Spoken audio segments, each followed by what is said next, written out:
Loosely based on the best-selling novel written by Max Brooks, World War Z was a wild, octane-filled ride with amazing set pieces, terrifyingly fast zombies that can climb on top of each other like a bunch of cocaine-sniffing ants, and some of the most brain-dead characters and groups in all of zombie media. Like, this movie legit starts with an adorably cute family breakfast just to introduce us to Jerry and his peeps. And then it immediately throws us into Philadelphia, where shit literally hits the fan. And in the middle of this chaos, we're instantly shown Jerry's Sharingan abilities, as he notices his daughter's plushie on the ground, snaps that shit up, and then he sees a person being infected and then somehow memorizes the amount of seconds it takes for that person to turn. In fact, we actually see this throughout the movie, as Jerry notices people being avoided by the undead.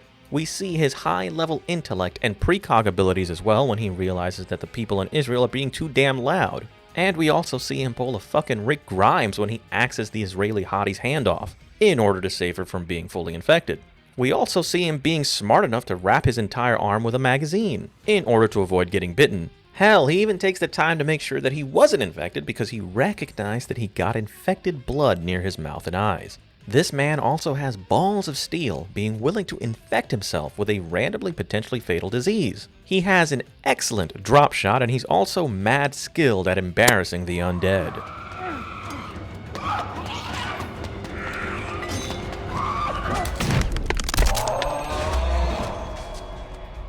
But Jerry is also incredibly lucky. He has a friend in the UN who gets him and his family to safety. Because let's be real here, they all would have died in Newark. His plane is somehow unaffected by a nuclear detonation, which should have fried the plane's electronics at bare minimum.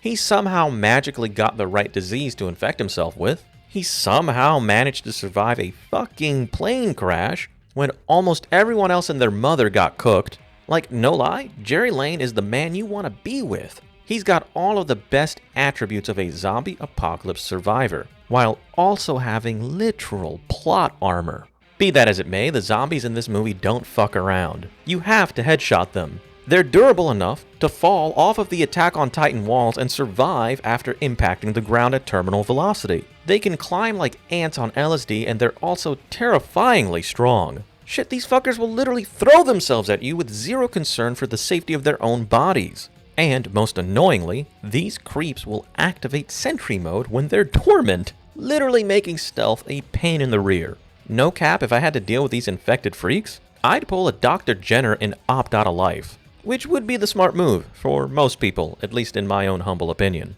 Speaking of smart moves, let's talk about the opposite of intelligence. This movie has some of the dumbest people in zombie movie history. Like, don't get me wrong, Jerry's wife carried her weight when she was out on the streets with her man, but she also knew that he was headed to a dangerous location. And she just randomly decides to call him? Why? She almost got him killed. So many soldiers literally died because the phone call she made alerted the infected earlier than they needed to be alerted. Then who could forget the idiots in Israel who decided to let the people get loud for no fucking reason? I mean, sure, they never could have predicted that these freaks would climb over the Great Trump Wall, but damn, people should have still kept their noise at a minimum, right? And who can forget the luggage guy? He screwed it for everybody in the plane. And why wasn't this stupid helicopter flying on the outside of the wall? If this pilot was doing his job properly, they could have prevented the anthill. But none of this compares to the greatest idiot of all time, the useless Harvard scientist.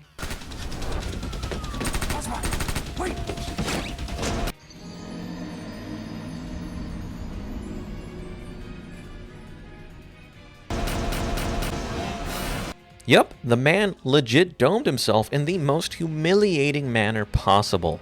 Then there's the other crazy crap that goes on in this film, like the whole North Korea pulling everyone's teeth out, or how this kid's family turned and then tried to fucking eat him. We even got Dale's fucking RV in the movie. So yeah, World War Z was a wild fucking ride. And you know what? Rewatching it was a real treat, especially with friends. Although it's a shame the movie didn't follow the book faithfully. You know what, maybe we should pester Netflix to grab the rights to this story, so that they can do it some justice with an actual series. Anyways, if you like this sort of content, please like, share, and fucking subscribe. Also remember that you may opine anytime if you feel so inclined, down in the comment section. I'm Captain Gold, and I hope to see you in my next Gold Standard video.